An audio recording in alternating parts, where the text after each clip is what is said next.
that will be 6.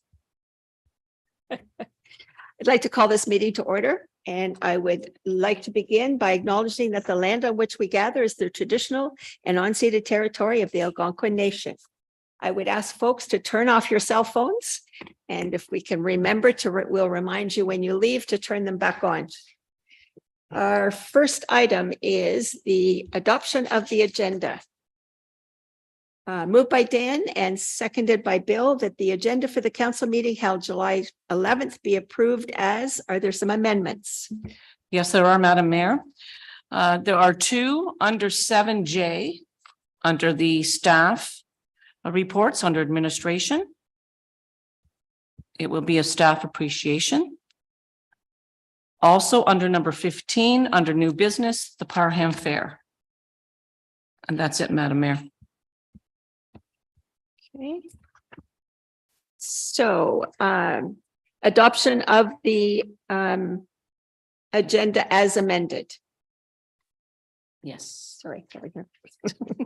As amended. All those in favor? Carried.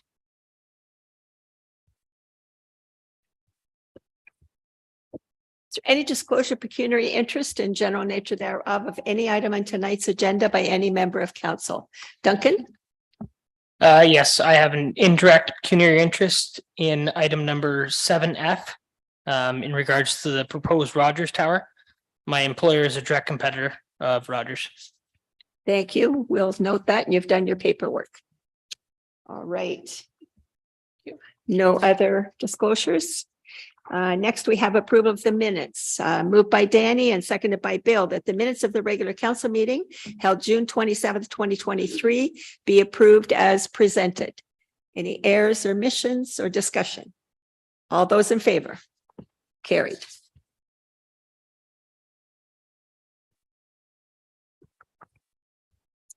Mayor's remarks. Good Canada Day. Fireworks was great. I didn't stay up for it, but I've heard that it was good. I saw the video on Facebook. Fire department did an excellent job. We're so fortunate to have those guys who have the experience and the ability to set off the fireworks safely, certainly at a time when fire is so rampant in so many places. We're very fortunate. Anything, we had a great parade. A lot of us were on the very secure seats on the trailer, and that worked well. Thank you to the roads department and whoever did the decorating. I think Jody had a hand in that. And Chris, you did a good job. Other than that, I don't. Okay. Jesse. I want to introduce our new deputy fire chief trainer, Jesse Gilroy. Jesse's with us tonight. He's going to try to answer any questions we have. Chris has an unfortunate death in his family, and he won't be with us tonight, and he will be off for a few days. So Jesse's going to be, it's called baptismal by fire. We'll throw you right in there. Deputy Mayor Smith, do you have anything to add? Does anyone on council have anything to add? Okay, all right, we'll move on then. Deferred items. Our first one is garbage pickup at the Caboose Park. And we have a motion moved by Bill and seconded by Danny. Whereas council requested staff to investigate the cost for garbage pickup at the Caboose Park at the June 27th, 2023 meeting, and to bring back a report for the next council meeting. And whereas staff are requesting additional time to gather information from the contractor and will bring forth a report at the August 8th, 2023 meeting. So, Nikki? Thank you, Madam Mayor. I just want to say that I'm kind of disappointed. The Caboose has a short season, and to defer it for another month is disappointing. And I found, like, to realize that we maintain the yards there, like the grass cutting and everything, and to put off doing garbage pickup or have the information about garbage pickup is extremely disappointing for a tourist attraction that brings many to our area.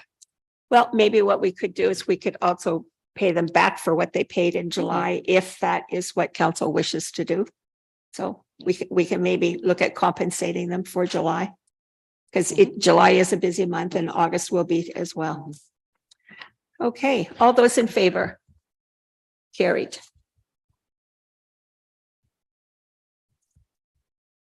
All right. Staff reports. First is Development Services. Andy. Moved by Bill and seconded by Danny that council received the construction details report for June 2023 as prepared by the Manager of Development Services, CBO, for information. Any questions or comments for Andy? Busy time, Andy? Steady. It's, we're right on track from, the last couple of years, so. Yeah. Okay. No questions or comments? Sue? So, Through Madam Mayor, Mr. Dillon, just wondering, in terms of the development, is it all lakefront or? I would say 50% lakefront, about 50-50. all those in favor of the motion? Carried.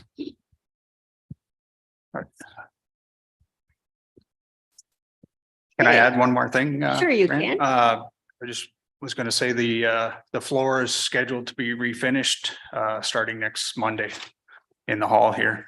Okay. So. I know the last time people tried to dance, they were putting salt or something under their feet. I didn't get quite what that was, but Yeah, I don't know much. it worked for some. Some dance better than others. It should look better for the next meeting. Okay. All right. Thanks, Andy. Thank you. All right. Now we are at Public Works. And have a motion moved by Dan Meeks and seconded by Bill Efford that council received the Public Works Activity Report as prepared by the Public Works Manager dated July the 11th, 2023 for information. Discussion. Any questions or comments on the report? Nikki? Thank you, Madam Mayor. Two things, Tyson.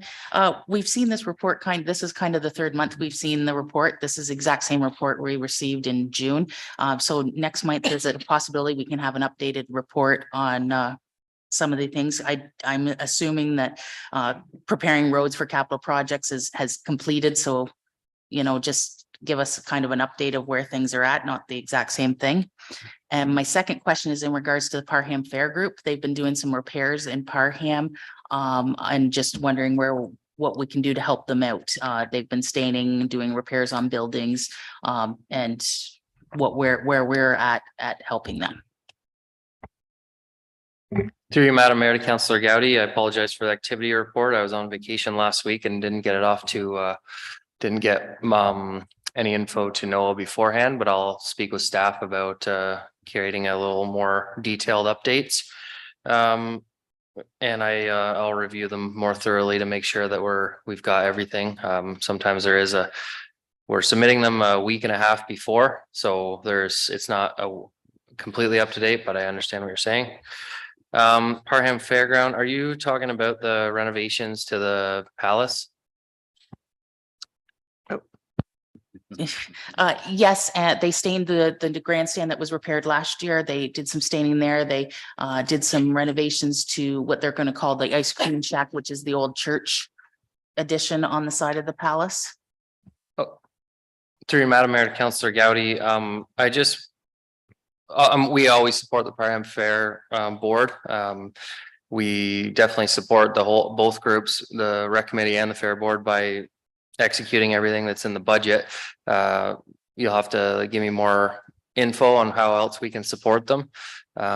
If referring to the renovations on the palace, the money that's been requested, we're still in discussion about that because it is a non-budgeted item. But we're happy to work with the fair board, and I meet with them every year to see what we can do, and I'm prepared to do that soon. Philip? Thank you, Madam Mayor. Just to follow up on the fair board and the fairgrounds, there is a use agreement that was signed by the municipality, the rec committee, and the fair board. So it might be worthwhile taking a look at that. I'm all for supporting the fair, but that document, I was involved in that creation, and it lays out responsibilities fairly well.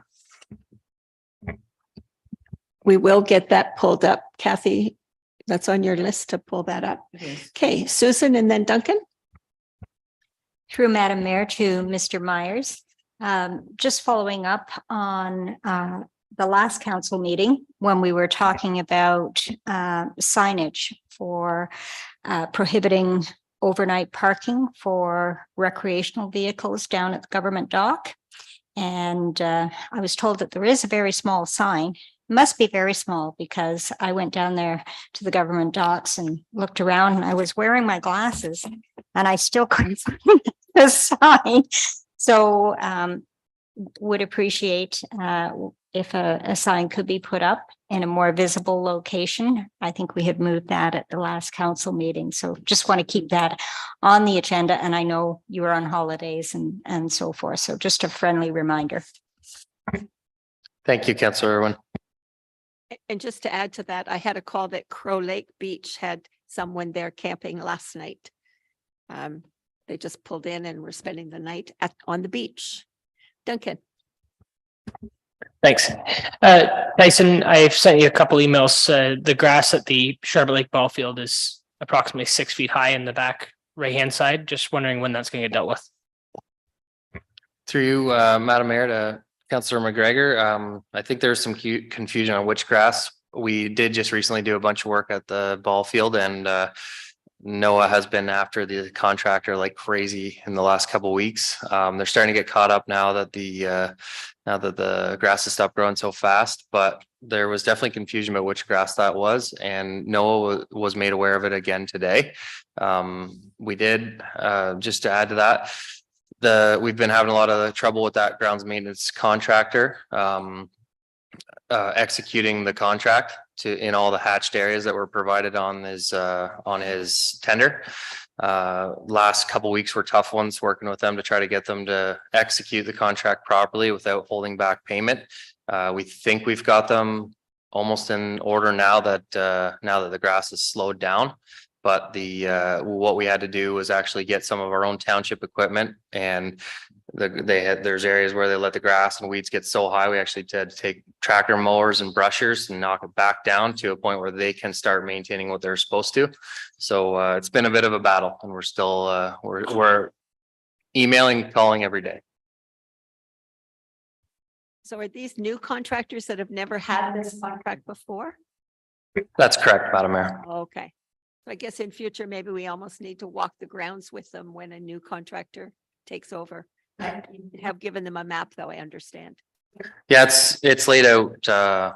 It's laid out really clearly in the contracts. There's like color Frontenac map imagery with hatched areas showing right down to the exact property lines of where they need to maintain. So, but we could add that. It's all through our tenders that we're available for meetings anytime, but it's just not happening. So, okay, so we're on it.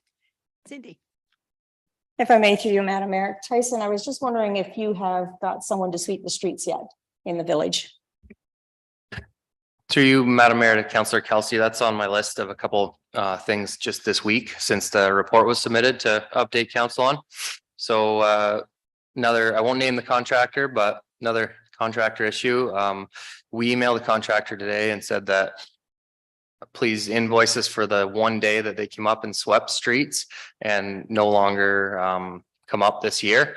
And we actually have procured the contractor that did the sweeping for us the last decade or so, who's going to come and kind of save the day. And he's going to come down, and he said that weather dependent, he should be able to start this weekend.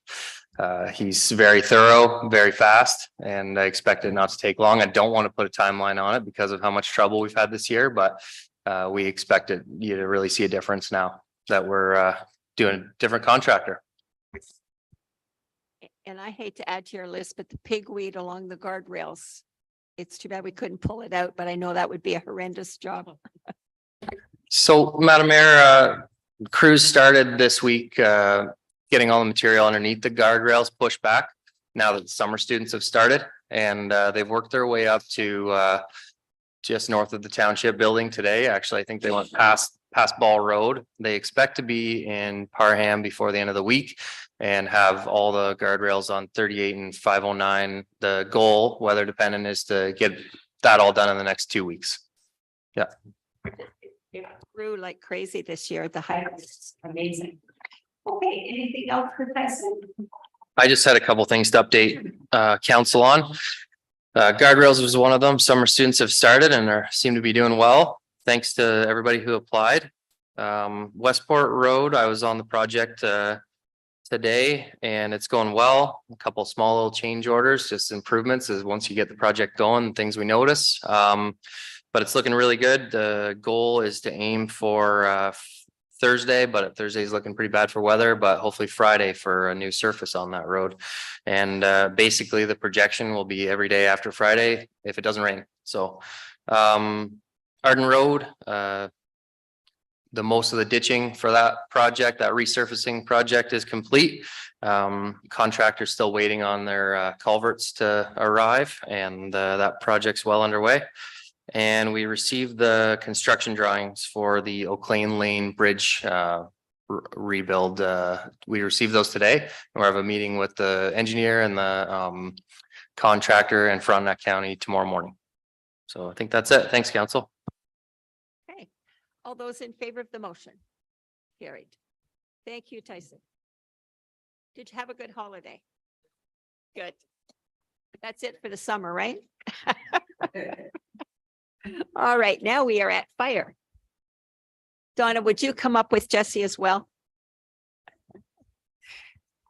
Just some backup support there, Jesse, for the first time. All right, we have a motion moved by Philip Smith and seconded by Nikki Gowdy that council received the CFFR Central Frontenac Fire Rescue and CFBLE Central Frontenac Bylaw Enforcement Report as prepared by the Manager of Emergency Services / Fire Chief dated July the 11th, 2023 for information. Questions or comments? Nikki? Thank you, Madam Mayor. Mine's only kind of a comment.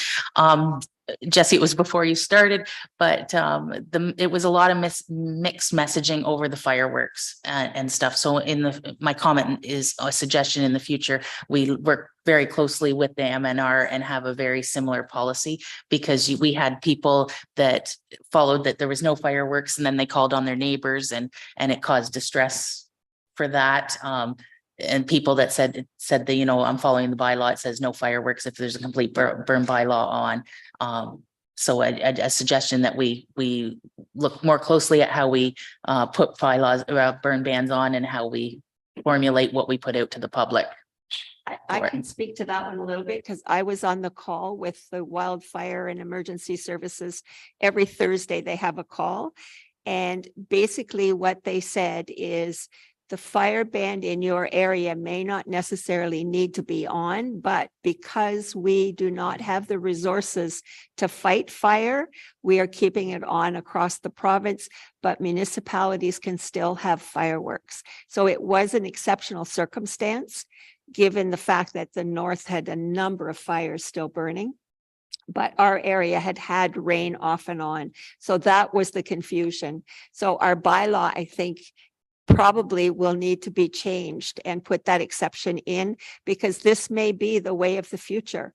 If the north and around us are burning, but we've had rains and they say that we can still do it, then we need to have that exception in our bylaw, but it's not there now. So that was the situation. I agree with you. And that's the problem. It was mixed messaging. Our bylaw said no fireworks, but we're making an exception to allow fireworks. And like Lanark County went with no fireworks period, complete burn ban. So it was the exception that caused the confusion and there was hurt feelings over it by many people. Well, with climate change the way it is, it's going to be a different atmosphere all the way around, I think. Duncan? Currently, when there's a burn ban put in place, I'm a campfire permit holder. I receive an email that says the fire risk level, and there's a total burn ban, but there's no information in the email what that actually means. When we're sending out this proactive messaging, it'd be nice to explain to residents what exactly this fire ban means and what the different levels are when they receive that email. Through you, Madam Mayor, to Councillor McGregor. Yeah, I do have to agree with that. Through our Fluent software, we are capable of actually making some of those changes. So definitely something that in conjunction with the chief, we'll look at in the future. Cindy? I was just thinking, through you, Madam Mayor, that why can't we add a permit for fireworks? We have a permit for campfires, for brush piles, for everything else.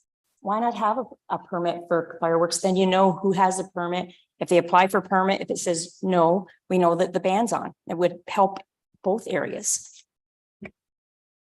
I can't answer that one. Through you, Madam Mayor, to Councillor Kelsey. I do believe in our bylaw, we do briefly touch upon kind of exemptions for providing a permitting system, and through Fluent, that's also something that we're looking at being able to incorporate within the future as well, just to have an additional permitting system for commercial display fireworks, especially. For commercial, but not necessarily for household. Thank you, Mayor. I would have to verify that with the fire chief, but my understanding is it's for display fireworks. Okay. What's that? The fire ban, he's got more Oh, information. yes. What's happening today with the fire ban? Yes, thank you, Madam Mayor. So as of 4 p.m. today, we received an information from the Ministry of Natural Resources and Forestry that they have lifted the restricted fire zone for the entire province of Ontario. Several municipalities may still have fire bans in place at this time. We do. And it is up to essentially the municipalities and their fire departments if they wish to have them in place. We have spoke to our chief, just given the very short notice on this update and the circumstances we've talked about, just taking into the consideration of the fact that as of yesterday, they also bumped us into a high risk fire zone, but we're going to make our decision as of tomorrow morning on what level, if we do keep any on or we lift completely, and provide information accordingly. And if we get a good rain on Thursday, as is predicted. Oh, was it? There you go. Didn't see that. Okay. Duncan. Through you, Madam Mayor. The bylaw enforcement numbers that are in the report, are those enforcement actions that we took within the municipality, or was that done by our bylaw enforcement contractor? Through you, Madam Mayor, to Duncan. Yes, they are through bylaw enforcement, our contractor. They are reported to me. I then send out bylaw enforcement. Thank you. Okay. Any other questions or comments? Madam Mayor, I just have one more information to provide. So in our report, I just wanted to make the note that there was a error when we pulled our generated the report for the incident hours. It's actually 52 hours, 27 minutes, not 771 hours of incidents for the month of July. So. Okay. All right. Okay. All those in favor of the motion? Carried. Thank you very much, Jesse. You did well for your first time. Next time we'll stump you. All right. Administration and planning. We have a motion moved by Nikki Gowdy, seconded by Philip Smith, that council receive the housekeeping bylaw report prepared by Glenn Tunnick for information, and further that we schedule the public meeting for August the 8th, 2023. Glenn is with us. If you have any questions on the items that were listed in his report. No questions. So it was very clear. And August the 8th is a Saturday, I believe. Is it? No? It's a council meeting. Oh, it's okay. So it's a regular council meeting. And if there will be notices go out. So if anyone has comments, they'll send them to us ahead of time. And if anyone on council has comments or questions, you could send those in as well. Right, Glenn? That's correct, Madam Mayor. Okay. All right. All those in favor of the motion? Carried. Well, can I say something, Madam Mayor? Sure. Well, that's a nice welcome to the world of land use planning. Obviously, the council is very much aware of the role of a zoning bylaw, and it's a pretty important document. And I've had the pleasure of preparing that document for the municipality and doing a major update last year. But there are some changes as required just through a variety of reasons, not the least of which is changes to the Planning Act. And I was talking with Mr. Gallivan before the meeting, and it's a challenge to us land use planners, the changes that are occurring at the provincial level, and trying to keep up with them, and by virtue of that, trying to keep you people posted, I guess, on what the impact of those changes will be.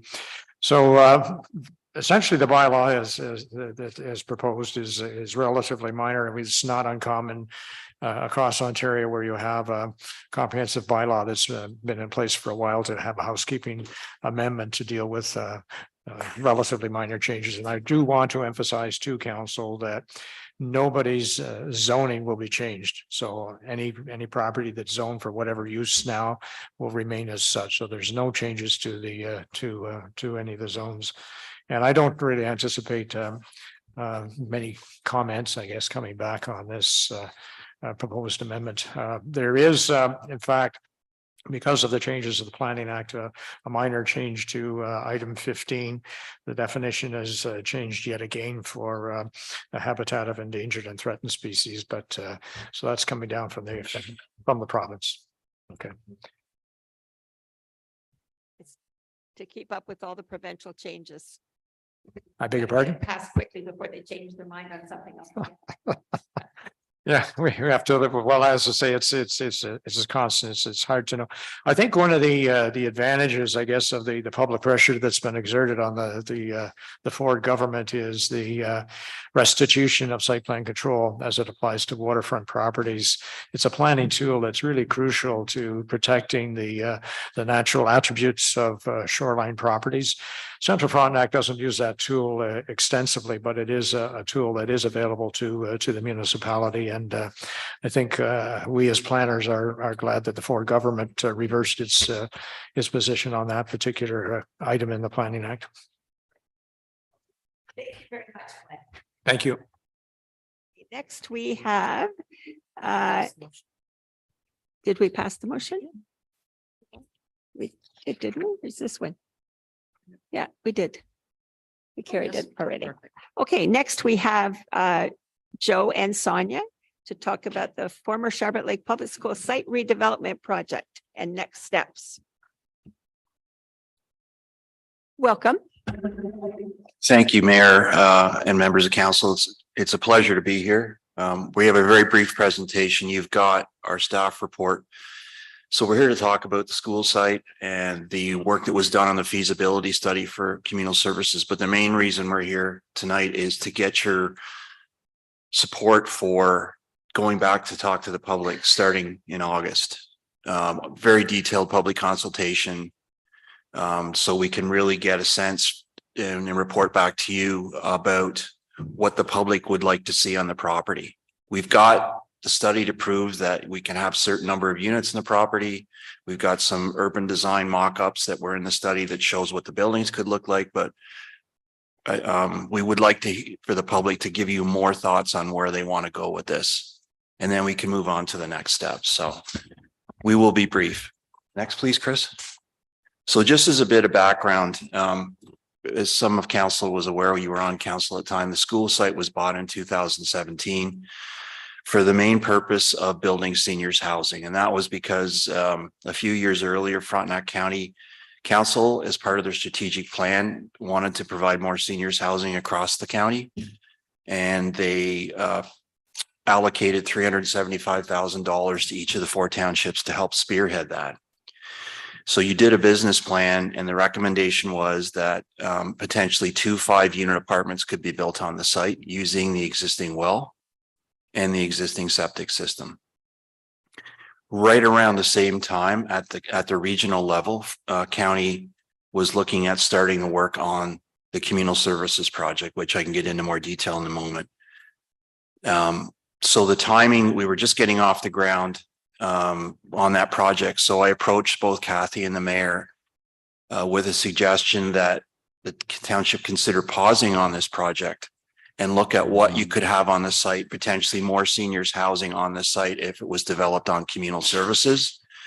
So at that time, council gave me direction to apply to the Federation of Canadian Municipalities for 50% funding on that study under the Green Municipal Fund, and we were successful, and we did get the money which helped pay for the study. The study was completed. There was 2 public consultation sessions, and it was delivered to your council last September. Sonia is managing that now. I'm going to turn this over to her shortly. And part of it was getting to where we are now. And we did recommend that we start to work with you on an implementation plan, but we can't go to the next steps until you're confident about what the citizens would like on the property in terms of density. Next, please. So the study began in 2017. And if you have any interest in this, you just type engage Frontenac on the internet and communal services, and it'll go to the webpage, and all the documentation is there, including this work.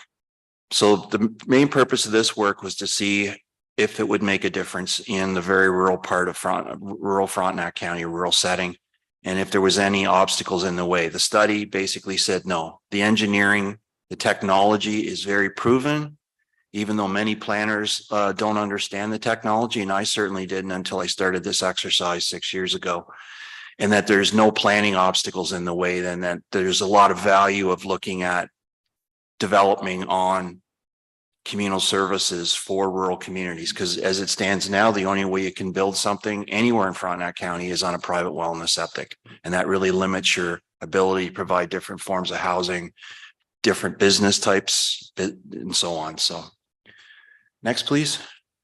So I'm not going to get into a lot of details. That's just a rough outline of the difference between private sewers, private services, well and septic, and what you can have on communal. It's also called decentralized services. So instead of having to put the big pipes in the ground you see in communities and have a sewage plant and a water plant, decentralized services allow you to build at different densities in a smaller scale, which is very appropriate for the level of growth we have in Frontenac County.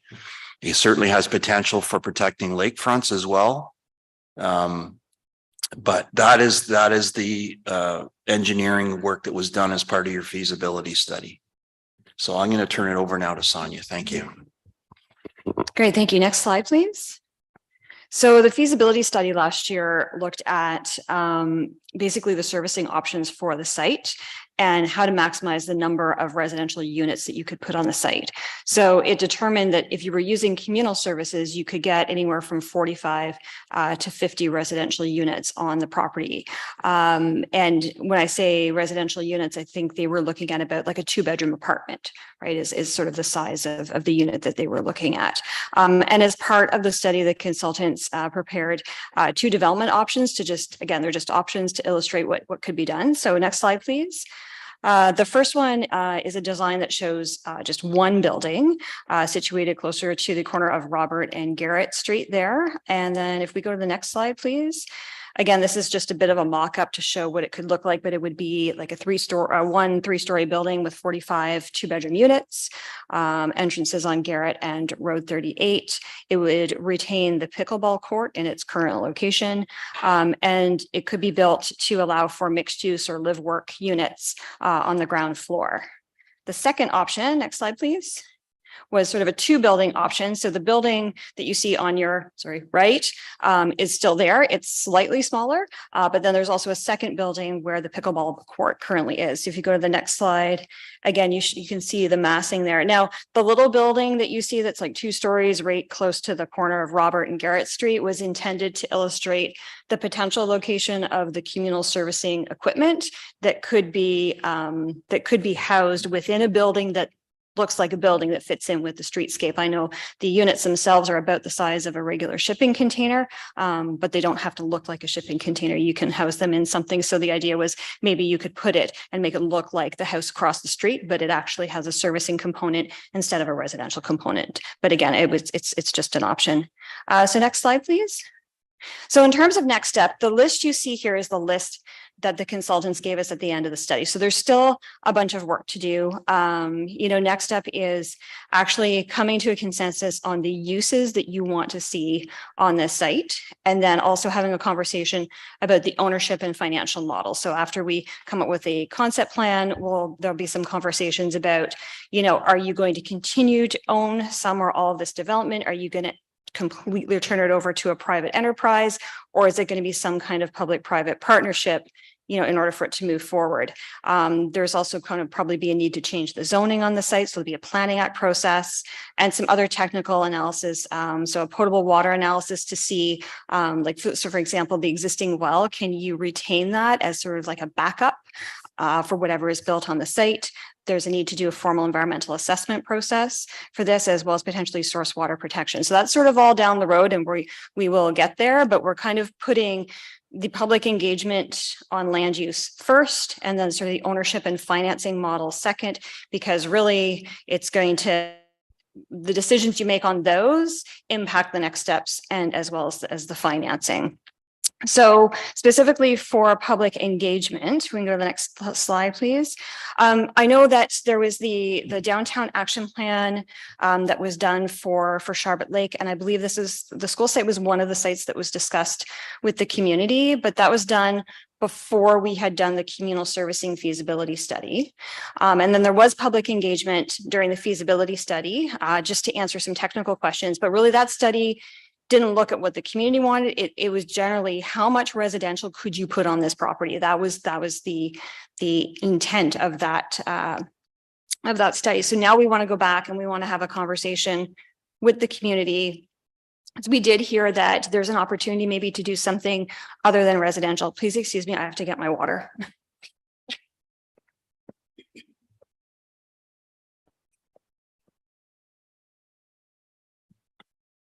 So there is an opportunity, there's an interest in having some sites for some more businesses. They couldn't be water intensive uses, obviously, but things like, an accountant's shop or a barber or something like that, that there aren't a lot of locations for businesses. So we want to go out and we want to have a conversation with the community, but we don't want it to be just like a one-night event and done, and then we just write you a report. So we were trying to think, are there a number of different things that we could do to engage with people? Because not everybody wants to be involved or comment the same way. So we would still do an in-person workshop, and I call it a workshop as opposed to an open house or a town hall event, because we would still do a brief presentation, but instead of just having everybody stand up one-on-one and talk, because not everybody likes to talk in front of a large room of people, that we would have people at tables and have a series of questions for them and have them work in smaller groups and then kind of report back to the larger group at the end of the night. So that would be the intent with that event. We'd hold it here. The other would be sort of a pop-up or drop-in event somewhere in the village. I don't know if we do it here in the hall, on the site, maybe ask the grocery store people if we could do it there. But the idea is maybe do it on a Friday to try and catch people when they're coming through for their groceries. And just a table with a map and some sticky notes and try. And again, a set of questions to get some feedback from members of the public. We would also use the Engage Frontenac project page to do an online survey. And we'd also like to do some interviews with community stakeholders. Excuse me. So we know there are a number of groups that are potentially interested in the site. We know they're the current users with the pickleball club. We know the library is looking for a new home.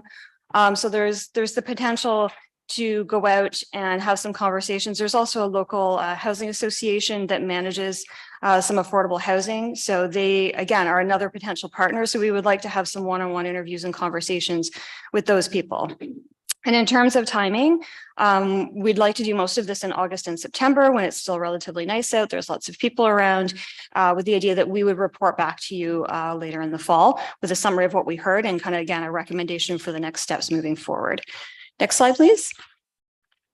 And so our recommendation is that we are just looking for feedback from you on the proposed engagement process and direction to go ahead and do that. So I'm happy to take any questions. Thank you. Okay, thank you. Any questions or comments from folks? Duncan? Thank you. Two questions. So I was a member of the public when we did the downtown revitalization engagement. And one thing I found through that to public engagement was it was very, I don't want to say biased, but the way the questions were asked to the public were, do you like design 1, 2, or 3? Not what do you want on the property? So there's no real good opportunity for members of the public to have their voice. So in this public engagement, I'd like to see a lot more open-ended questions and a lot more opportunities for that feedback. And then second question, I don't know if you can answer this, is it says under financial considerations for this project that this is included in our existing service agreement. Will this public engagement cost more to Central Frontenac than what's included in our agreement? Through you, Madam Mayor. No, so our intention with the timing of when we've done this and what we've laid out is that county staff would be doing it ourselves. And so there's no extra billing. We track our time and it's part of the service agreement that gets billed quarterly each year. So there's no additional cost. Follow up? Sorry, so when you say there's no additional cost, if we're paying you hourly, the more hours you spend on this project, the more we pay for it? Through you, Madam Mayor. I would defer to Mr. Gallivan on the details of our service agreement, but we're not like consultants. So we don't bill at an hourly rate. I don't know if you want to, they may not know about the model. No, thank you. Through you, Mayor. So the services agreement, we track all of our hours, and it's not, planning director makes so much an hour and so on. It's not that. It's just the total hours we work in a community. And we have what's called a 3-year rolling average. So we take the 3 years previously and we average it out because there's always going to be a little bump. So 2 years ago, we spent a lot of extra hours in Central working on your official plan update. Last year, for example, in Frontenac Islands, our total number of hours were about 700. 150 of that was my work on their secondary plan alone. So that they had an increase in cost. But so I guess, yes, if we're putting more hours here, that will be part of your share. But I have to say over a 3-year period, it's a relatively minor difference. I hope I answered your question. The one thing, I like your idea of the workshop where people sit down and talk amongst themselves and come up with something that they hand in. If you can have food, people love to come to things where there's food. So I don't know if we can work that in. August is a tough time to have public meetings because the weather's nice and nobody really wants to be in a community hall on a nice August day. Yeah, through you, Madam Mayor, I agree. I mean, we could do the pop-up in August, where maybe we're at, again, I don't know the folks who own the grocery store, but I'm sure somebody in this room does. And maybe they'll let us set up a 6-foot table and a couple folding chairs and talk to people when they come in on a Friday to get their groceries on the way to the cottage. That would be ideal. And then maybe we arrange to do the workshop in September, not the first week or so, because that's always crazy getting kids back to school and everything. But it could be, again, it's still nice enough that there's lots of people around, but it's not quite as nice as say boating weather and everything. So and I'm happy to have food, but that would be something. I mean, I could coordinate with Kathy because those little extras probably would be something that the township would have to be invoiced for directly. So I think we could cover some coffee and donuts. So absolutely. You've got some good food connoisseurs here now and suppliers in the village. So we could certainly make something like that happen. Nikki and then Philip. Thank you, Madam Mayor. My suggestion too would be to have very good information about the communal systems. Don't refer people to the website to read a long report. I was a naysayer of the communal systems and Joe won. He swayed me and convinced me completely that it is I gave you a challenge. You rose. I just think that having that good information out there, short and sweet, will be good for people. We'll be asking a lot of questions about that. Just for clarification, the Councillor Gowdy's comments, she's referring to the fact that one of the company that builds this technology, it's a company called New Terra. And I've got to know them over the years. I've been doing the research and they're in Brockville. So they're not that far away. So I asked them if they would be agreeable to have county council come and do a site visit of their site and physically see the the plant. It's a 450,000 square foot plant. And to see some of the systems that they build. And so for example, they had one system, as Sonny's already said, about the size of a sea can that can service 108 residential units. And Councillor Gowdy and the mayor got to walk right through them and see the infrastructure and everything. And it was just, I think it was a positive experience for people who've been listening to us talk about this to actually see that this stuff is real. So thank you. Through you, Madam Mayor, I just would add one thing to that. So Joe doesn't know this yet, but I'm going to kind of tag him as the communal services guy for that workshop. Because when you do a workshop, I mean, our purpose of the workshop is going to be to talk to people about the use of the property. And I know you mentioned design. It's really hard to talk design until you nail down what the use is going to be, right? So that we're going to try, my intent will be to keep people focused on future land uses, but you're always going to get questions that relate to other things, right? So I'm going to be tapping other staff on the shoulder at both at the county and the township level, like maybe Tyson, to say, okay, you know what, somebody's going to ask me questions about roads. Somebody's going to ask me questions about communal services. And I don't want to derail the workshop to talk about something that's not the focus of the workshop. But I would love for that person to be able to go and have a side conversation with somebody in the room who is an expert on that subject, right? So we will have, yeah, so we're not good. We're definitely going to have information there because I know the question is going to come up. And I know we don't have all of the answers yet. So, but we'll have our communal services expert in the room for that for sure. Philip. Thank you, Madam Mayor. I just want to comment and say thank you for the report. I'm happy to see that we're moving forward with the potential build. I did want to ask though, we have a housing committee that has not met. So I guess I was surprised that it came directly to council and there was no discussion with the committee and when that committee should or would meet to have some of these discussions. When we've never been able to actually get a committee meeting together yet. That housing committee prior to this council was basically seniors housing committee, and we talked to Ken Folds, who was the consultant, a number of times just to see what was changing in the landscaping of grants and all that stuff. But really nothing has been done on that file for a while. So yes, we need to have a meeting, but this, I think, is what we've talked about for ages, is putting something on that property. And the big thing was water and sewer. So I think they can still go hand in hand. But yes, I think you're on that committee, so you should pick a date for a meeting. We have no chair to call the meeting, so. I'll call the meeting.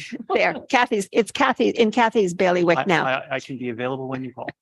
Okay, all right. And through you, Madam Mayor, if that committee wants to meet and they would like to, I can just add them to the list of people that we want to go and have that conversation with if they want to give some specific feedback on the site and the uses of the site. So I'm happy to add that to the list. I don't know all of the groups and committees necessarily that might be interested in that. So the list I put in the report were those that I was aware of. That's by no means an exhaustive or hard and fast list. I'm happy to add additional people to that. Do you have any specific dates yet for August and September that you're suggesting? I don't right now, Madam Mayor, but if you have any dates that you know that I should avoid, then I'll try and avoid long weekends. And I think the pop-up I'd like to do on a Friday. The workshop would be more of like a weekday evening kind of thing. We would probably put the survey out for, I'm going to say probably at least 3 weeks, and do it around the time that we're doing the rest of it, because we're going to have to do a bunch of public engagement and sort of a social media for it and everything as well. So we don't have any dates yet, so I'll be looking at that. I'm off next week, but then when I'm back, I'll be sitting down with a calendar to kind of try and plan it out. And I also want to talk to both the county and the township staff, because like I said, doing a workshop where you're having people at different tables is a really great exercise, but you need lots of staff in the room and lots of people to kind of help out and just sort of moderate the tables and make sure that we're getting the feedback that we need. So I want to make sure I've got lots of people available. So I'll definitely be coordinating with Kathy in terms of some possible dates. And if there's anything that you can think of we should avoid, just, let us know. Okay. All right. Definitely we need to get in touch with Jeff Green and get some news articles as well. Susan. Through Madam Mayor. There's the Charlotte Lake Business Group. And if you're looking at multi-use purposes, that would be a good group to connect with. And there's also, we do have an economic development committee. And I think we're looking at the Charlotte Lake revitalization plan and the implementation. So obviously the information that you gather from the public consultation would be invaluable to that committee. Yes. Okay. Any other questions or comments? I have a motion. And the motion is moved by Philip and seconded by Nikki that council receive the report on the former Charlotte Lake Public School site redevelopment project. Next steps as prepared by Sonia Bolton, Manager of Community Planning, County of Frontenac.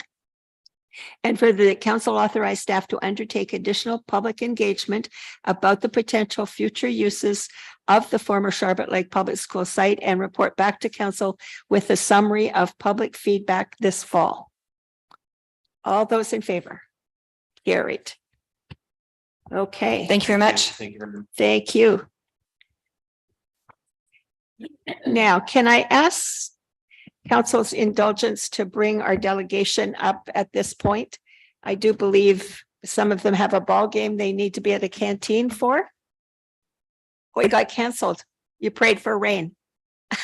And it did rain. Okay, do you want to come ahead up? If that's okay with council? We have Leslie and Deanne.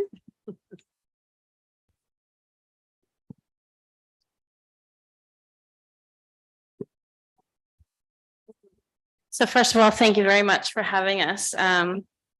As you all know, the CMA of Ontario have begun planning the August 12th concert on the beach. And we have done lots of legwork after last year's very successful concert. We did learn a lot from that experience, and we hope that logistically we have covered all our bases. I did meet with some of you earlier this year, and we spoke about some of the things that you were concerned about, and our hopes tonight is that we can clarify any questions you might have, as well as talk about the closure or partial closure of the medical center street, as well as the partial closure of the beach area, and really solidify what that looks like.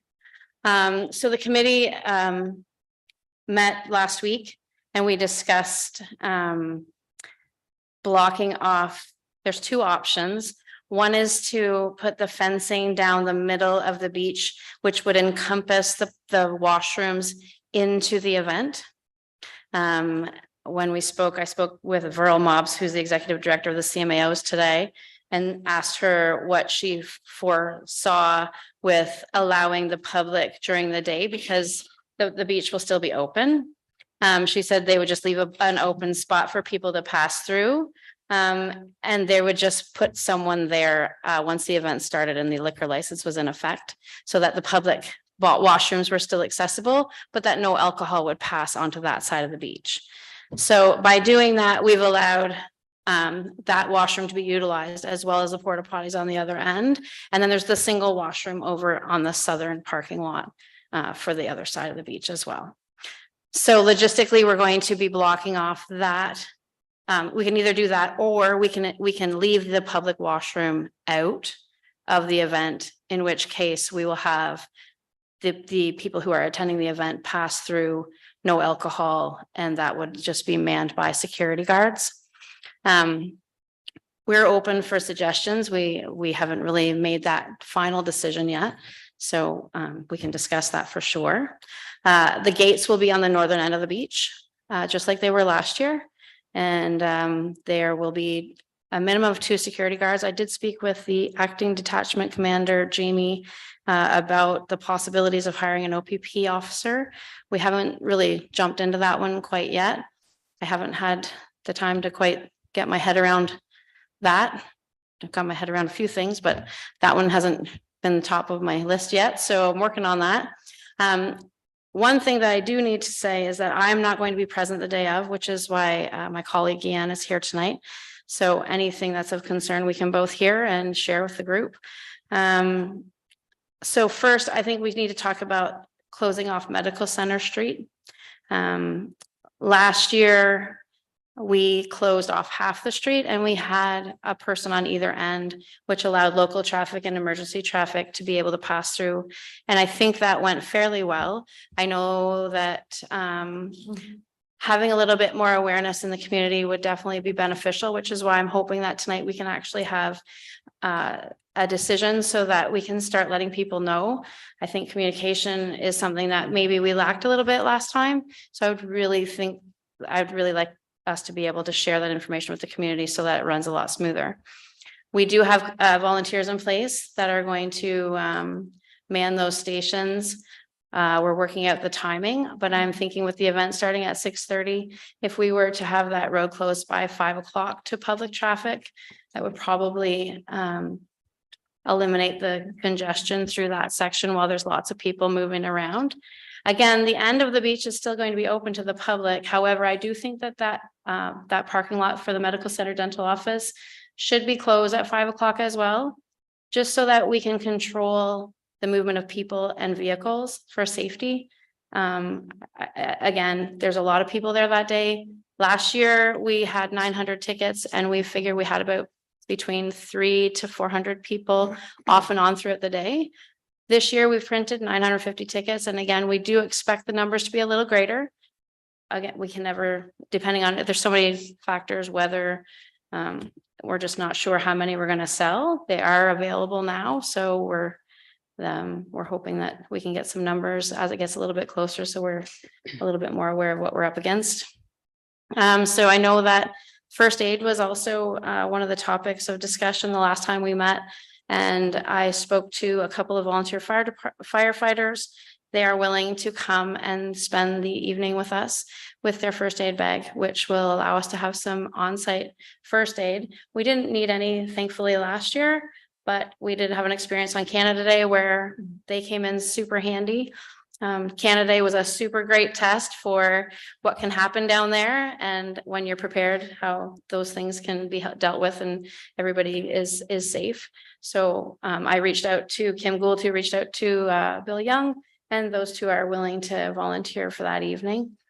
So that's settled.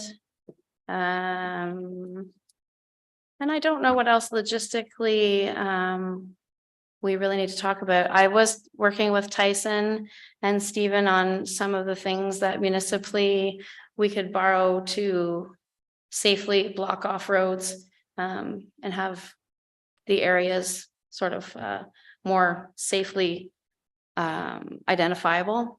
One of the things that happened last year is the tents for the artists were up on Medical Center Street with the safety fence in behind. That worked well. I'm assuming that's what they're going to do again this year. So the safety fence goes on the outside and then the tents just sit along the road, which still allowed ample room on the other side for vehicular traffic. So just to be clear, you're talking Medical Street from 38 Highway down across the track bed street to Matthew Street? Yes. So I also sent an email to Brad Long. One of the things that happened at Canada Day was that we forgot that he has reservations.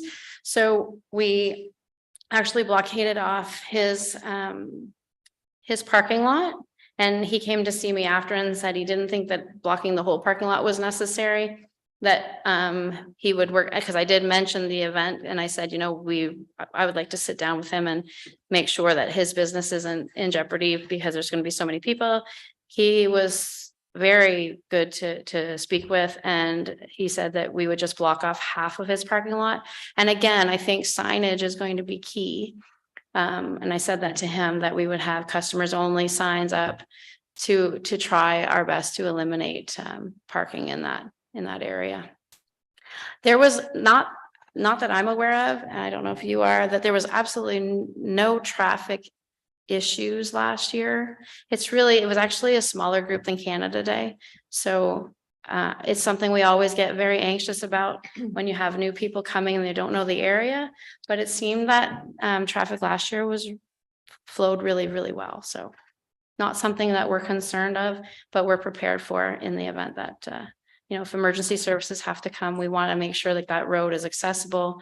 The people who are manning it are the same people who did last year, so they know what they're up against. they're local, so they know where they can direct people to park if that's a necessity. So we're trying our best to cover all of our bases. Okay, let's see if anyone has any questions or comments. Okay, I have a motion and we can also have more questions and comments after the motion. The motion is moved by Cindy Kelsey, seconded by Lynn Clegus, that council receive Leslie Merrigan's presentation regarding the barbecue at the beach event to be held August the 12th for information, and that council support the CMAO's request to host a licensed event at the Charlotte Lake Beach for its barbecue at the beach event to be held August 12th, 2023, and declare this event to be of municipal significance. And that the CAO clerk be authorized to sign a letter in support or other documentation that may be required from Alcohol and Gaming Commission Ontario. And that council confirms that approximately 1/2 of the beach and the section of Medical Center Road between Road 38 and Matthews Street be temporarily closed between 5 p.m. and midnight on August the 12th, 2023. Discussion. Tyson, do you have any issues?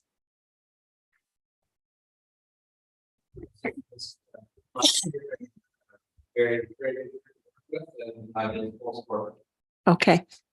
All right. All those in favor of the motion? Motion's carried. All right. Thank you very much. Thank you. All right. Now we're going back to administration amended letter of concurrence. This is the Rogers Tower. Have a motion moved by Nikki Gowdy and seconded by Philip Smith. Whereas the township provided Rogers Communication with a letter of concurrence approving the construction of a cell tower based on the application received pursuant to C8716 for a 90-meter guide tower in May 2022. And whereas it has since been determined that due to soil quality, the 90-meter tower is not feasible and the applicant is requesting an amendment to provide for a 70-meter tower. Now, therefore, be it resolved that council receive this report for information and authorizes the CAO clerk to amend a letter of concurrence to approve a 70-meter self-support tower. Discussion. I guess you can't put a big tower when the ground's not going to hold it. Okay, all those in favor? Carried. Cindy, I have a question for you about CRINS, which deals with towers and approvals. And certainly, as you know, I've been copied on a lot of emails when things don't go well with getting approvals. Is that something, in your opinion, that we should try to continue to work with, or should we try to deal with these on our own? I think we have had a series of challenges in terms of delays, and I think some of it is the speed that CRINS works. I think some of it was us learning the system, some miscommunication between the information going to the county instead of coming to us, which we've now worked out. I think I would suggest at this point that we leave it with CRINS, because I think we'll only have 1 to 2 more applications to process with this current build to get the towers up and running. And I think just the system, despite it being somewhat slower, it's more comprehensive, and it takes the work away from staff and puts it on the shoulders of CRINS. So we're doing less at the office. And I think just given with the current workload that we all have, that is a good thing at this point. Okay, thank you. All right. So we did this. Yes, now we are doing No, you have to put it on paper and no. Pass the motion. No, we did that. We did pass the motion. Okay. Yes. Keeping Yes. track of her here. Okay, now we are at road closure for Fortier. Moved by Philip Smith, seconded by Nikki Gowdy, whereas council has previously agreed in principle to proceed with road closure conveyance for Fortier, and the public meeting has been held with no concerns noted. And whereas the reference plan and appraisal have now been completed and staff wish to bring the bylaw to council for approval, Now therefore be it resolved that council receive the report entitled Road Closure Bylaw 4J for information and consider passing the proposed bylaw later in the meeting. Any discussion on this one? All those in favor? Carried. One of the things I want council to think about is with Cindy leaving us, who was our road closure expert. We need to consider putting together a policy as to when we are going to look at road closings and not just agree to close everyone that comes to us.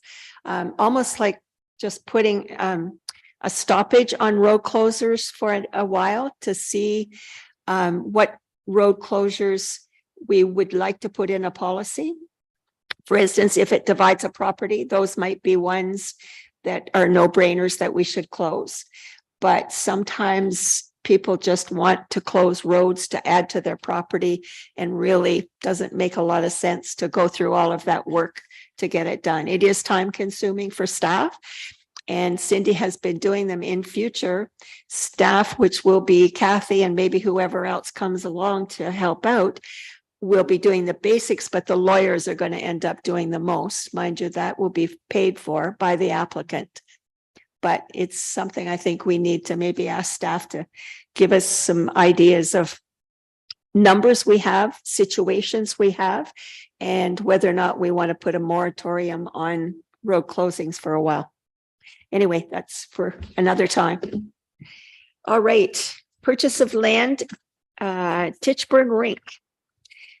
Moved by Susan and seconded by Duncan. The council received the report entitled Purchase of Lands Titchburn Rink for information, and that council accept in principle the terms set out in the draft memorandum of understanding proposed with the County of Frontenac regarding access and parking on the trail. And further, that council consider passing a bylaw to authorize the purchase later in the meeting. Discussion. Nikki, go ahead. Thank you, Madam Mayor. I just want to clarify, under financial implications, it says that some of it will be partially covered by funds by District 4. District 4 only agreed to pay for the survey. So is that exactly what we're talking about? Because the purchase of the property is coming out of the reserves. Yes. Yes. Yes. Cindy, that is what you mean by that? Yes, it is. Thank you. Okay. All right.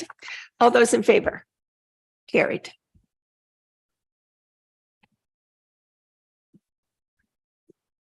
All right. Next is community policing. Moved by Susan and seconded by Duncan. Whereas Community Policing Advisory Committee, CPAC, is a committee established under section 5.1/4 of the Police Services Act to liaison with the detachment commander of the OPP with respect to objectives and priorities for police services.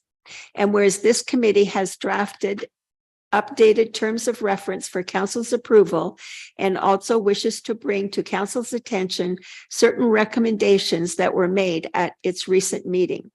Now, therefore, be it resolved that council receive this report and draft minutes for information, and council approve the draft terms of reference and confirm the membership of this committee as outlined in the report. Anybody want to answer any questions or have any questions on this one? I think it's pretty clear. Go ahead, Duncan. So one of the things that came up in the CPAC meeting was nobody in the room actually understood how we're billed or what we're billed for from the OPP. So one of the motions that was made through this meeting was to have an OPP representative come and give a presentation of exactly how we're billed, which is coming up in September. And I think Cindy had mentioned that she's going to make it available to the public or to other members of council if they want to tune in. So if anyone else is in the same boat I am, that didn't really understand it, that's the time to watch. Good point, Duncan. I've been around this table for a lot of years since OPP first started to bill us. And I think I understand most of the billing, but every time they explain it to us, it's not a simple system. but the bill arrives regularly. Okay, all those in favor of the motion? Carried.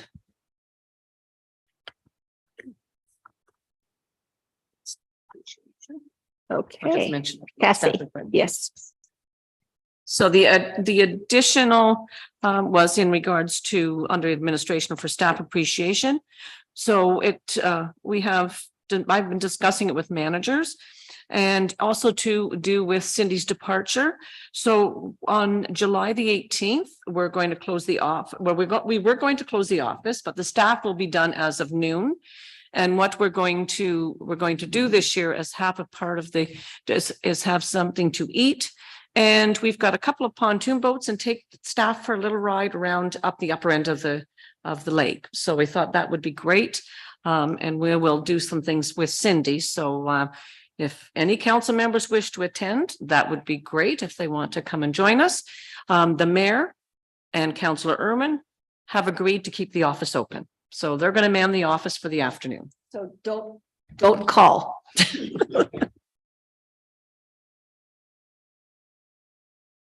Does anyone have an issue with that? So the office won't be closed. There will be minimal service with us there. We can take messages and answer the phone. And if we really need to get a hold of someone, we can certainly call Tyson and call Kathy and get some answers if we have to do something quick. Andy, we won't give out any building permits in your absence. Be confident of that. So no one has an issue with that? The 18th, it's Tuesday, next Tuesday, yeah. Yeah. And the office is open over lunch? Yes. Okay, we better bring us some cake back, right? Okay, so no one has an issue with that. All right, we'll move on then to committee reports. Moved by Duncan and seconded by Susan, that the minutes from the District 2 Olden Recreation Committee meeting held May 7th, 2023 be received for information. Anything to add to District 2? Yeah, I'd just like to thank everybody for their support who bought tickets for the barbecue that we drew on July 1st. It was very successful. Good. Who won? Judy McClure. I saw it. Judy Paddock. Yeah. Is that okay? Yeah. Okay, all those in favor of the motion? Carried.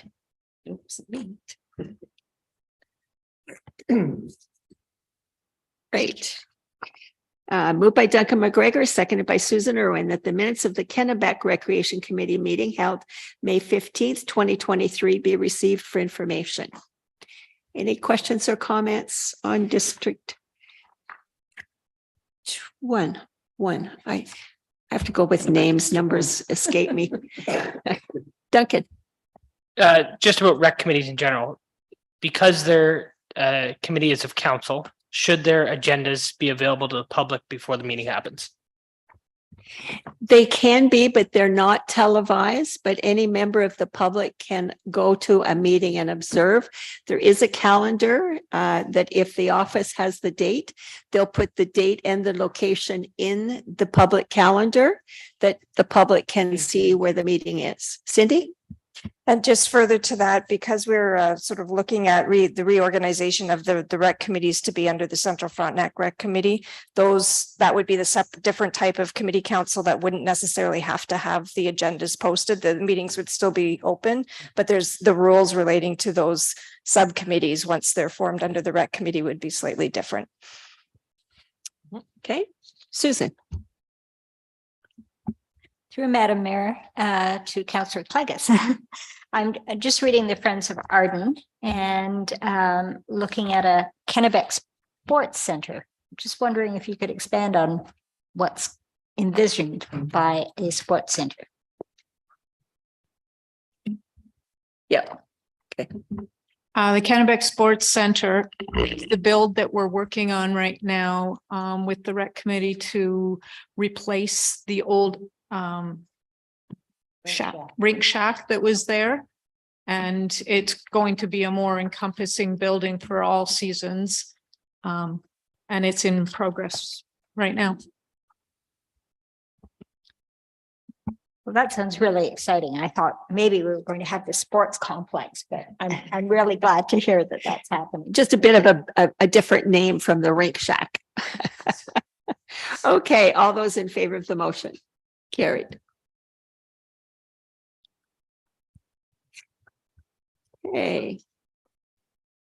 Moved by Susan Irwin, seconded by Duncan McGregor, that the minutes from the Economic Development Committee meeting held on June 7th, 2023 be received for information.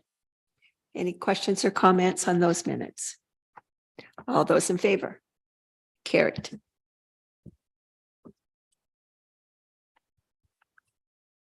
Okay. Now, motion moved by Lynn Clegg, seconded by Cindy Kelsey, that council received the following correspondence for information, and it's number 1 to 13 with letter number 10. Councillor Irwin has asked that we pull that for a bit of discussion on short-term rentals. So all those in favor of the correspondence? Carried. I think we should just do it now. I made a copy of it. It is a motion from Township of Selwyn, and it's concerning short-term rentals and having the province put together a program where they license it. They, let me just get some words here.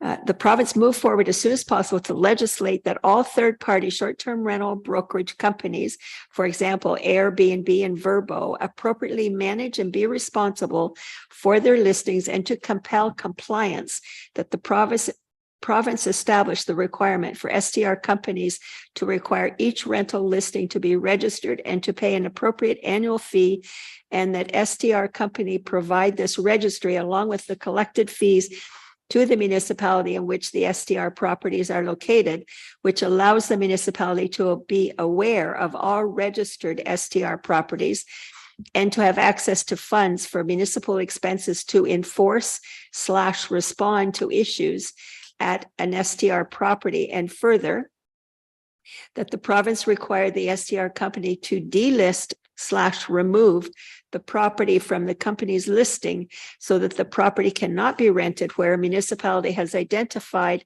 and verified life, health, and or a nuisance infraction, including noise, fire, safety, septic, etc.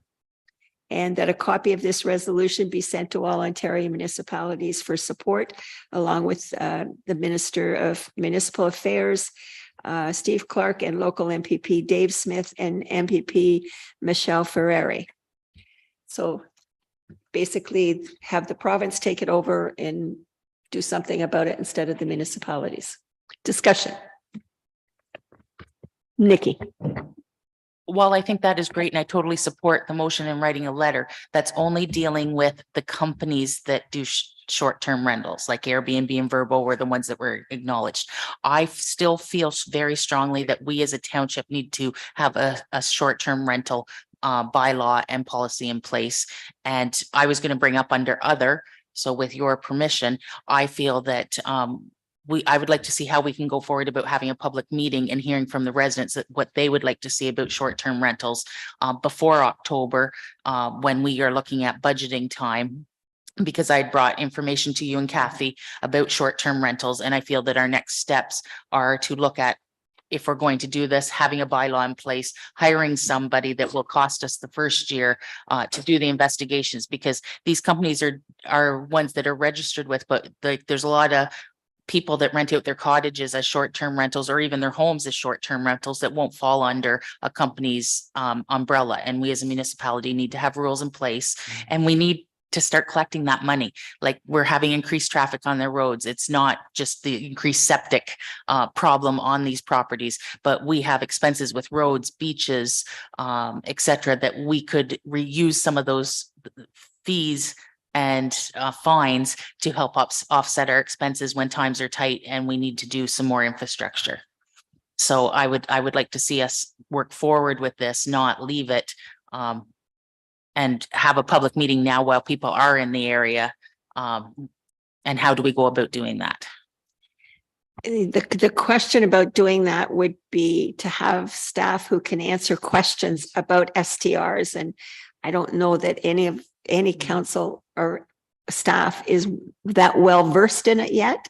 Certainly, I know that at all the property association meetings that the AGMs of the lake associations, it always comes up. And again, I think we need to cost out what it would cost for us to take it on and how many people we would need to hire and look at the financial. And I think we'd have to do a lot of research before we could actually come up with those numbers. But if we never start to look at it, we're never going to know. So maybe we need to get a little committee together and have people do those number crunching and research things. Cindy and then Lynn. So when we were at the conference, Nikki and I, we went to one of the seminars about the Airbnbs and you and Susan and Prince Edward County has implemented their own system. It might be beneficial to maybe invite one of their people to come to one of our meetings to explain what they have done in their area to get this underway. And they're not that far away, so they might not have a problem with that. I think Nikki got the information from Prince Edward County, eh? Yeah, it's in that report. And you're correct, Cindy. They're very willing to work with us. So might I put a suggestion out there that following your comment about striking a committee and getting the information for us so that we have it. And if it means inviting people from different municipalities that have worked and got it implemented, it would be the way to go. And you can also do Zoom meetings for those people if travel is an issue. Susan. Oh, sorry. And then Lynn. Lynn was first, sorry. I just wanted to add that I'm all for making a committee of some sort for us to just sit down and really put all of the ideas together so that we can intelligently move forward with this. There are multiple reports in different areas that are already doing this. And let's take the best of those and come up with something that works for our area. Okay, Susan? Through Madam Mayor, and thank you, Nikki, for your work on this and putting a report together. I think a first step might be to circulate it to all of the council so that we have that background information. Great, thank you. And I think we should endorse this letter from Selwyn Township. It would be nice for the province to take some action. I won't hold my breath, but it would be nice to see the province take a step, and that doesn't mean that we don't take our steps as well. Okay. And we do have Airbnbs here, and I think we do have Verbos as well. So somebody's doing a motion to support. We could put it this letter. I could just go ahead and it's been closed, so I can just go ahead and send. Okay. And Nikki, Lynn, Susan, do you want to sit on that committee? Yeah, we should do a resolution. We'll have to do a resolution in regards to that because it'll be it will be considered as an ad hoc committee to deal with the short-term rentals. So we're going to have to do a resolution. Okay. So somebody Let's wants do to one. start preparing it. Or who would like to be on that committee? We should have 3. Okay. Cindy? Yep. Okay. Go ahead, Duncan. Oh, Do you want to Kathy. start to put something sort of together? So my only concern with the committee, and I just get this feeling from council, is that there's a little bit of a lack of support or a little bit of negativity towards short-term rentals. And whoever's on the committee, we should have at least one member of council that supports short-term rentals to kind of balance that out. Okay, Cindy? So I have talked to a few people, and there is the good and the bad when I've talked with people who do short-term rentals. So it is good to have an press, like to look at both sides of the coin, because there are good ones, but there are some really bad, unmanaged ones. So. Yeah, exactly. And I've heard that from people. I've heard at a meeting, bad noise coming from next door and all hours of the night. And then I heard another person say that their kids were on their dock laughing and people were saying there was too much noise.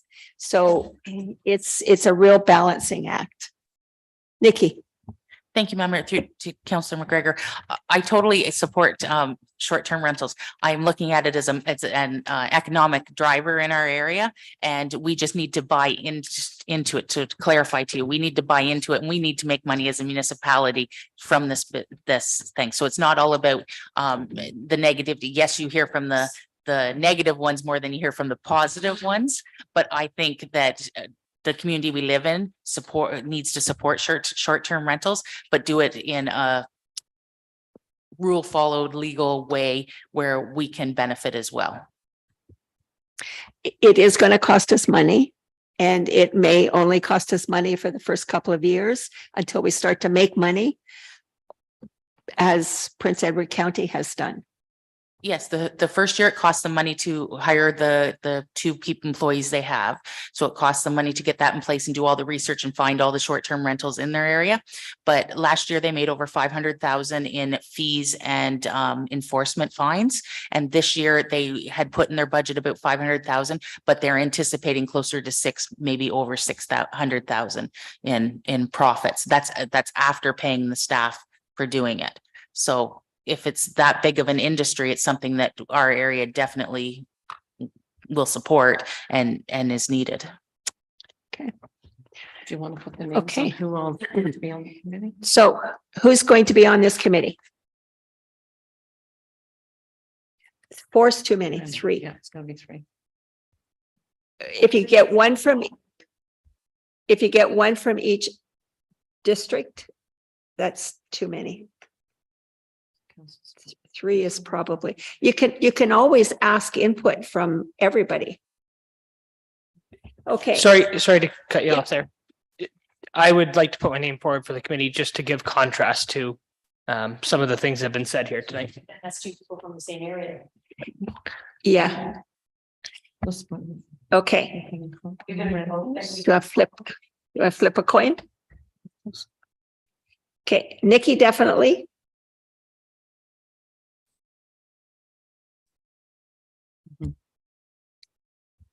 Okay. I'm not deciding.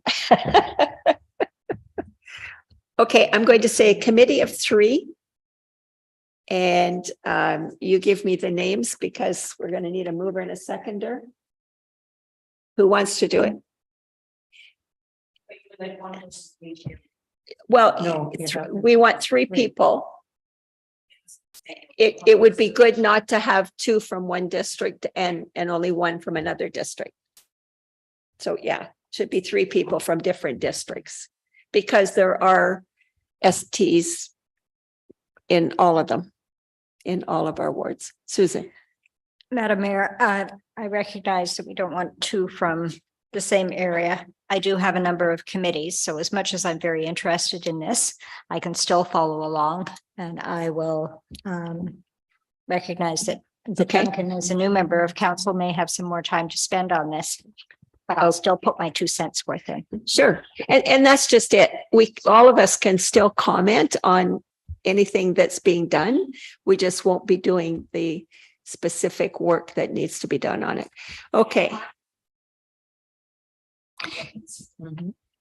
Okay, so we got Nikki, Lynn, and Duncan. Is that what I'm hearing? All right, so I have a motion moved by Danny Meeks, seconded by Bill Everett. An ad hoc committee be formed regarding short-term rentals, and that the membership of the committee shall comprise of 3 members, Nikki, Lynn, and Duncan. All those in favor? Carried.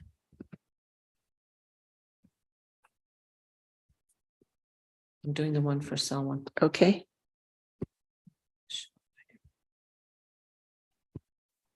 Great. That will give me something to report at the AGMs. Did you get that? Yeah, you got 2 of them. Okay, yeah. Who wants to support? I think maybe Susan, because she asked for it. For Salem Township, I support the resolution.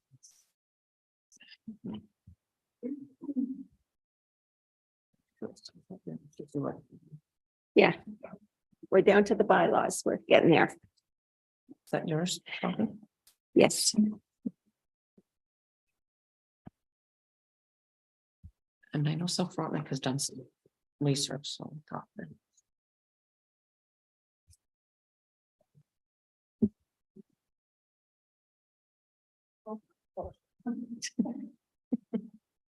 Okay, Like that'll work. we have a You can motion. read it. Moved by Susan and seconded by Lynn that council support the resolution of Selwyn Township regarding short-term rentals and forward to all Ontario municipalities for support, as well as the Minister of Municipal Affairs and Housing, MPP Dave Smith, and MP Michelle Fieri. All those in favor? Carried. Okay. All right. Moving on. Motion moved by Cindy Kelsey, seconded by Lynn Clegg, that bylaw 2023-41, being a bylaw to appoint a deputy fire chief and district fire chief for the Township of Central Frontenac, be read a first, second, and third time, and finally passed this 11th day of July 2023. All those in favor? Carried.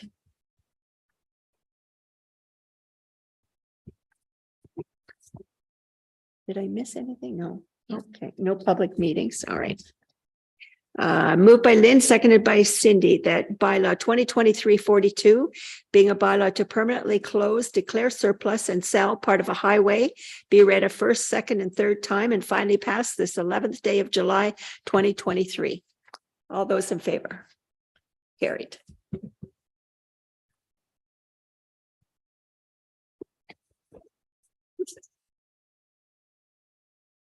Moved by Cindy and seconded by Lynn, that bylaw 2023-43, being a bylaw to authorize the purchase of certain lands for the purpose of an outdoor rink facility in Titchburn, be read a first, second, and third time, and finally passed this 11th day of July 2023. All those in favor? Carried.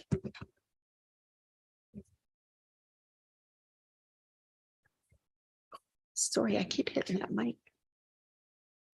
Okay, moved by Cindy and seconded by Lynn, that bylaw 2023-44, being a bylaw to sorry, Not yet. that's Gotta do confirming bylaw. Notice of motions. Any notices of motion? No, there are not. Any giving of notices of motion? No, there are not. New business, This is Parham Fair. This is with respect to their, the fair and the hosting a liquor license for a beer tent. Right there, Oh. Kind of. supporting it. Right, had it in the wrong order. All right, moved by Lynn and seconded by Cindy, that council support the Parham Fair request to host a licensed beer tent at the Parham Fairgrounds, August the 18th, 2023, from 4 p.m. to 11 p.m. and August the 19th, 2023, from 12 p.m. to 10:30 p.m. and declare this event to be of municipal significance. And further, that the CO clerk be authorized to sign a letter of support or other documentation that may be required from Alcohol and Gaming Commission of Ontario. All those in favor? Carried. So that's new to have beer tents at the fair. Last year they did. Yes. Oh, did they last year? Mhm. I didn't get to one. All right, there's no closed session. No. Anything else to come before council?